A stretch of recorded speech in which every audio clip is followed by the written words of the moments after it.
Hey, how can I help you? Hi, I was wondering if you wanted to take a look at my Abraham Lincoln etching here. That's not an etching, that's a print. Okay, my Abraham Lincoln print. Okay. I thought Abe was bald. Why would you think that Abe Lincoln was bald? Because he always wears that top hat.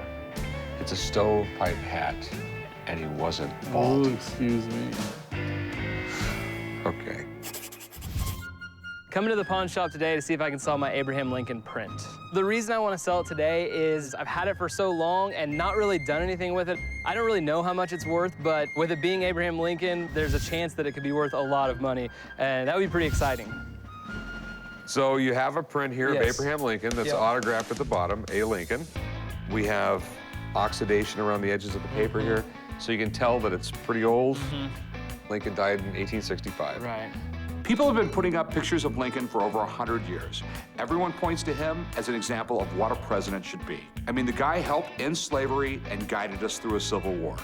He's earned a place of respect in history. You got something really interesting here. In 1865, they still used lamp black, iron filings. It was a weird combination for ink, okay? After 60, 70, 80 years, those iron filings began to rust. Okay. That's why when you look at old documents and things like that, all the letters are no longer black, they're orange. Okay, that's interesting. First hint on anything this age is why do we have black ink then? Right, right. All right? You ever hear of Joseph Kazi? No. He could forge just about anything. Joseph Kazi was one of the most famous forgers in American history. Kazi faked everyone from Benjamin Franklin to George Washington and sold them to big-time collectors. He even forged a copy of the Declaration of Independence. This is something that was done, I believe, 1920s, 1930s. Oh, really? Yeah, he did a great Abraham Lincoln signature, okay? I mean, it was identical, except for some reason, he always lined up the A with the Lincoln. Abraham Lincoln's A was always below the L. This is lined up perfectly. Okay. So if you ever see the A lined up with the Lincoln, it's Joseph Kazi. So, I mean, it worth anything? Believe it or not, the forgeries by Kazi are worth a little bit of money Really? because it was by a famous forger. But what you have here is a copy of a forgery. And I know that because one of my guys actually bought one of these a few years ago, and I had it checked out. So is it worth anything at all? Nope. Yeah. I mean, because you don't even have the forgery. Right. This is a copy of the copy? It's a copy of a forgery. It's not even the real forgery. All right. Thanks for bringing Thank it in, you. man. Appreciate it. Unfortunately, he wasn't able to make me an offer, but I think it's going to be a really interesting conversation piece from this point on. What do you have there? I have a stock certificate that was made out to one of the greatest American authors, Mark Twain. Okay, you have a stock certificate from the Goodman Gold and Silver Mining Company, Virginia City, Nevada. Do you know what Mark Twain said about gold mines? No. Mark Twain said that a gold mine is a hole in the ground with a liar at the bottom.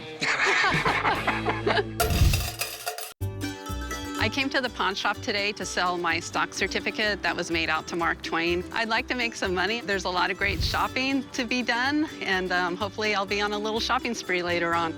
Where did you get this? Well, my husband went out to an estate sale, and he bought some books, and as he was going through the book, he found it. He was an incredible guy. His name is not Mark Twain. No, though. Samuel It's Clemens. Samuel Clemens. You know what Mark Twain means? No. Okay, he was a riverboat pilot, and you just didn't go down the Mississippi River. You had to navigate down it. And when you dropped your line into the water and you had 12 feet of clearance, you marked the Twain. Oh. Mark Twain. Okay.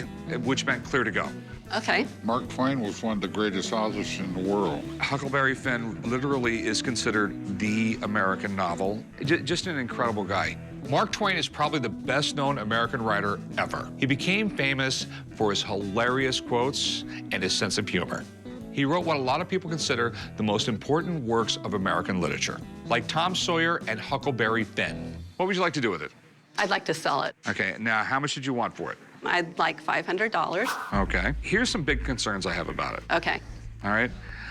Mark Twain was not Mark Twain. He was Samuel Clemens. Yes. This is supposedly a stock certificate where the shares are worth $100 apiece, and he has 100 shares. Would you put that stock certificate in your pen name or your real name?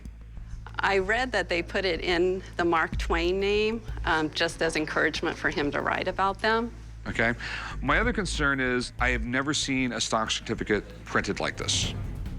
Even back in those days? Even back in those days. If you owned stock in a company, you presented your stock and your dividends were paid.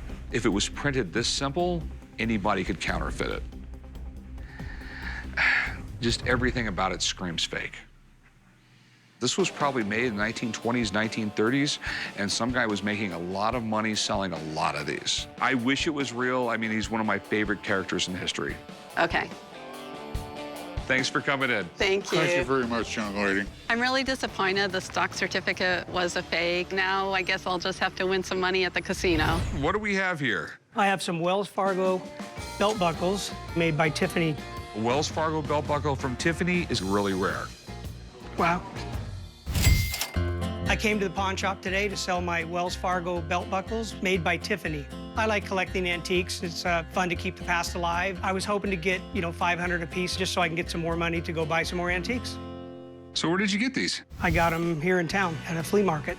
The guy I bought them from a museum in Montana in 1969. Okay. And this is the marking of Tiffany on the back. All three have it. Okay, do you know who these guys are? Mr. Wells and Mr. Fargo. That's correct. They started Wells Fargo Express Company. What happened was the gold rush started in California. There was nothing out there, and there was no rules and regulations. So anybody could start a bank, anybody could start an express company. They had stagecoaches going from town to town. I just love the fact that it's from Nevada. I mean, that would make it extremely rare. During the gold rush, Wells Fargo made a lot of money off a lot of people. They would ship gold and other valuables and eventually grew into one of the biggest banks in the world. How much did you pay for these? $100. Okay.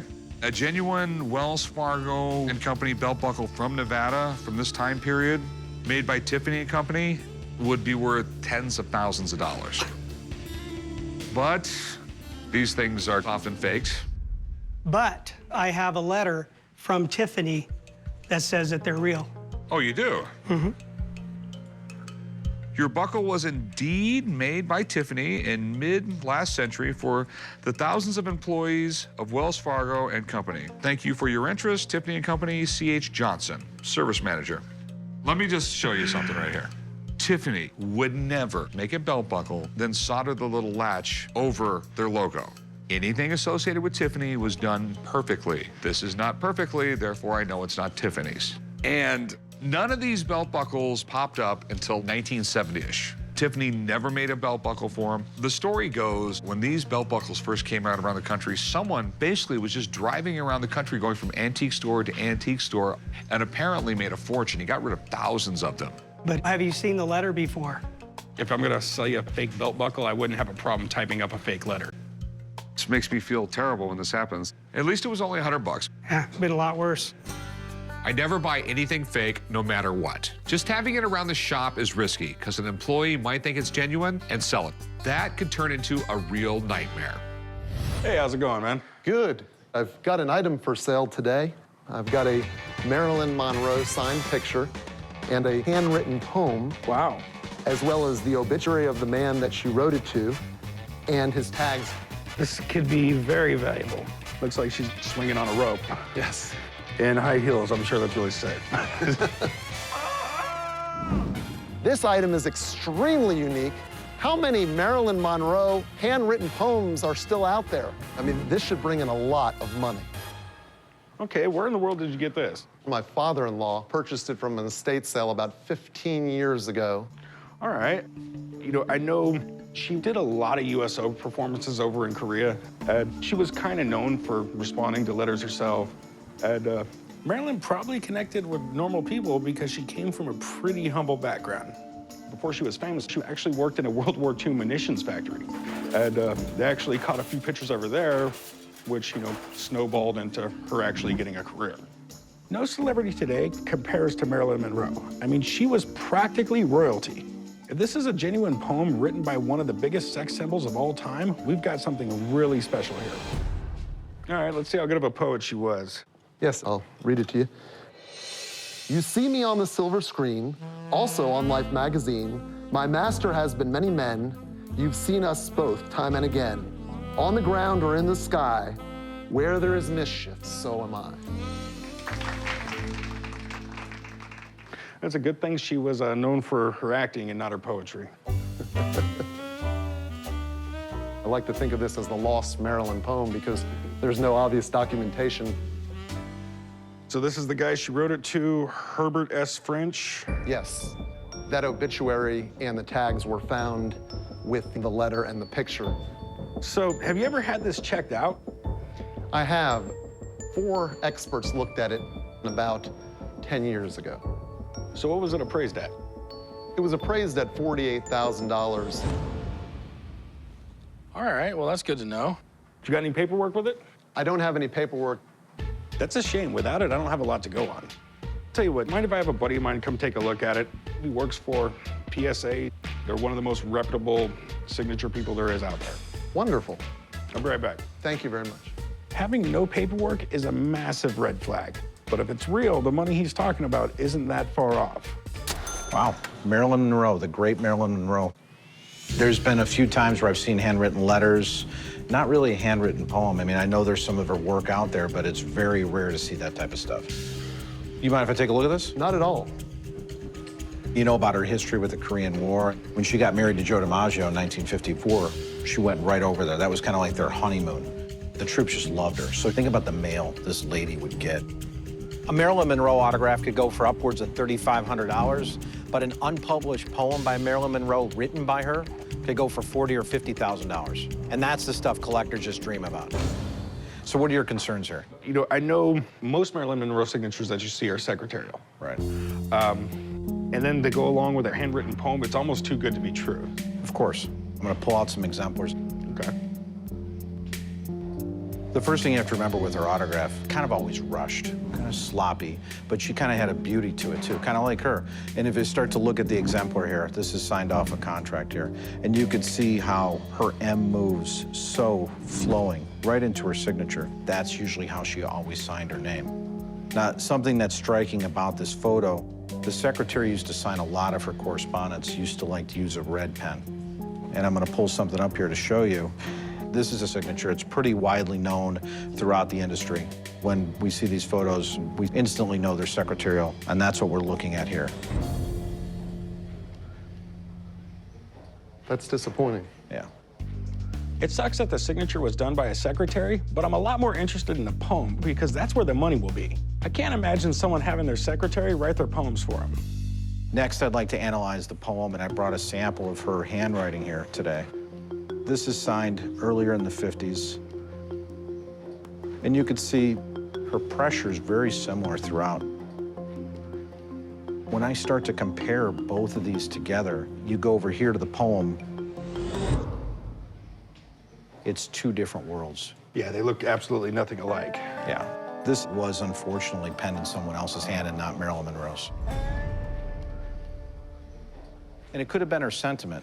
She might have shared that sentiment with someone that was writing for her, but she did not write that. Does it have any value? The thing that actually would probably have more value is probably the photo postcard.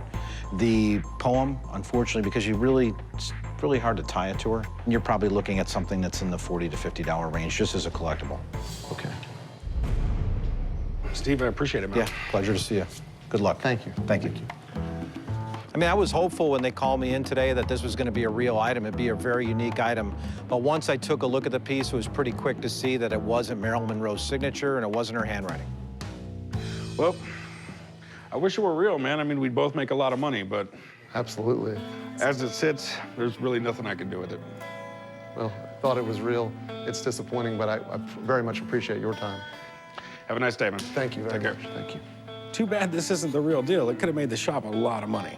On the plus side, maybe in real life, she was a much better poet. What do we got here?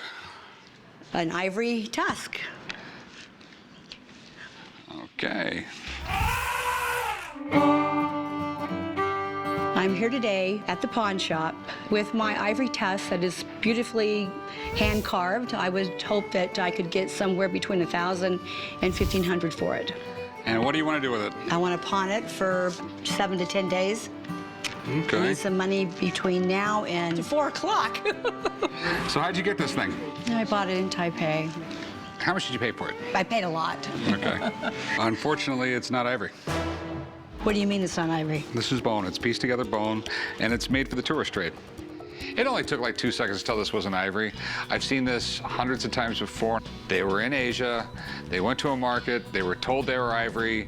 They spent a lot of money on them. I was told it was ivory. Ivory would be a lot heavier than this. Who says? Says me. Bone is porous. Ivory is not. Ivory is completely solid. If you look close, see the panels, the way they come together like that? Well, if it was real ivory, it would just be one solid piece. And what they do is they cut up pieces of bone and they shape it around a piece of wood, and this is what you get. Oh my goodness. As a matter of fact, through the split right here, you can see the wood that's underneath it. When you go overseas, there's a lot of unscrupulous dealers who will tell you it's ivory when it's not. I'm not really interested in buying ivory anymore. I mean, ivory used to be needed for billiard balls, concert pianos, and a few other things. Nowadays, you have synthetics. I don't like the process of getting ivory. I don't like the politics of it. I don't like anything about it. How much were you looking to get out of it? 1,000 to 15. There's no way. I would loan you like $100 on this. No. Okay, that's what I can do. Do a little bit better. There's no way I could do better. It's not real. It's bone, okay? It's beautiful. Yeah, it's pretty. Yeah, but I don't loan on pretty. I loan on what I can sell it for. Okay, I mean, that's basically what you got. All right, thanks a lot. Thank you. I'm very upset. I was told it was ivory, and years later, now I'm finding out that it's not.